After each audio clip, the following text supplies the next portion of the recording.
সুবর্ণপুর গ্রামে বাস করত এক গরিব কৃষক রহিম উদ্দিন। ছোট্ট একখণ্ড জমি ছিল তার, যেখানে সে চাষাবাদ করে নিজের পরিবার চালাত। সে খুব পরিশ্রমী ও সৎ মানুষ ছিল। রহিম উদ্দিন ভোরবেলা ঘুম থেকে উঠে নিজের খেতে কাজ করত।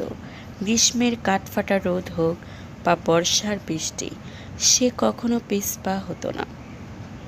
কিন্তু ভাগ্যর নির্মম পরিহাস, কয়েক বছর ধরে তার ফসল ভালো হচ্ছিল না।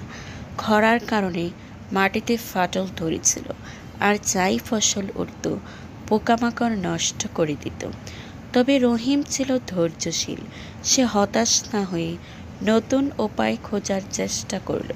পাশের গ্রামের একজন কৃষিবিদের পরামর্শ নিল এবং শিখল কিভাবে জৈব সার ব্যবহার করে মাটির উর্বরতা বাড়ানো যায়। সে তার সঞ্চিত টাকা দিয়ে ভালো মানের বীজ কিনল এবং নতুন প্রযুক্তির সাহায্য সেচ ব্যবস্থা চালু করল। তার কষ্ট বৃথা যায়নি। কয়েক মাস পর তার জমিতে ঘন সবুজ ফসলের ঢেউ দেখা গেল।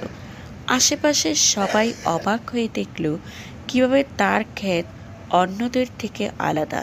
এবার তার প্রচুর ধান উৎপাদন হলো, যা বিক্রি করে সে ভালো টাকা পেল।